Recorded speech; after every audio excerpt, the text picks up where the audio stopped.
Retour massif dans les écoles, difficile à mettre en place. Sur le plateau de questions en prime, Dimitri van der Linden, porte-parole de la Task Force pédiatrique, est venu livrer un message fort, celui du retour indispensable de tous les enfants à l'école. Depuis plusieurs semaines, nous les pédiatres, on se mobilise pour aller plus loin dans l'ouverture des écoles. Dimitri van der Linden fait partie des 269 pédiatres qui ont rédigé une carte blanche ayant pour objectif la prise en charge des enfants dans le déconfinement, en accélérant notamment la reprise des cours.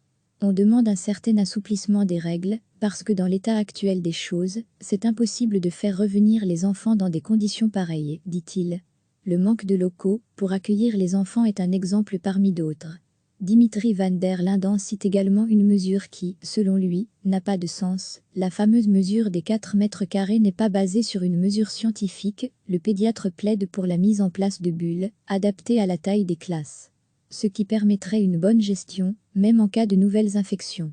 S'il se montre favorable à un retour dans les écoles, Yves Copité, professeur de santé publique à l'ULB, aborde ce déconfinement avec plus de réserve. C'est très bien d'anticiper, mais il faut surtout rester prudent. Il faut que ça soit basé sur des connaissances scientifiques et la faisabilité opérationnelle d'un minimum de gestes barrières. Le professeur regrette l'idée originelle, qui se voulait plus précautionneuse, un déconfinement en douceur, avec des essais et des erreurs, et des adaptations, tout en se donnant le temps jusqu'en septembre. Ça me semblait une bonne idée. On doit peut-être aller plus vite, ce qui est une décision politique, mais on doit rester prudent. Pour le professeur, c'est un fait, la Flandre va trop vite. En tant qu'épidémiologiste, Yves Copité estime qu'il manque un temps d'observation, nécessaire pour constater que les mesures sont efficaces, et qu'il n'y a pas de reprise de l'épidémie. Trop rapide pour les uns, trop lente pour les autres, la reprise des écoles est une étape déterminante pour un retour à une vie normale. Elle n'en reste pas moins extrêmement compliquée à mettre en œuvre.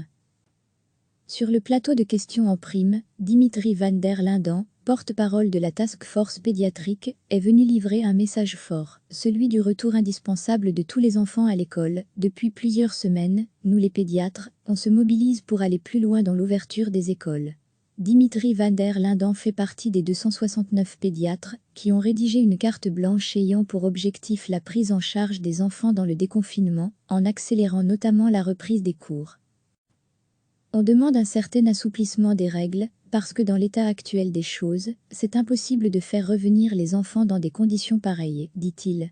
Le manque de locaux pour accueillir les enfants est un exemple parmi d'autres. Dimitri van der Linden cite également une mesure qui, selon lui, n'a pas de sens. La fameuse mesure des 4 mètres carrés n'est pas basée sur une mesure scientifique. Le pédiatre plaide pour la mise en place de bulles, adaptées à la taille des classes. Ce qui permettrait une bonne gestion, même en cas de nouvelles infections. S'il se montre favorable à un retour dans les écoles, Yves Copité, professeur de santé publique à l'ULB, aborde ce déconfinement avec plus de réserve. C'est très bien d'anticiper, mais il faut surtout rester prudent. Il faut que ça soit basé sur des connaissances scientifiques et la faisabilité opérationnelle d'un minimum de gestes barrières.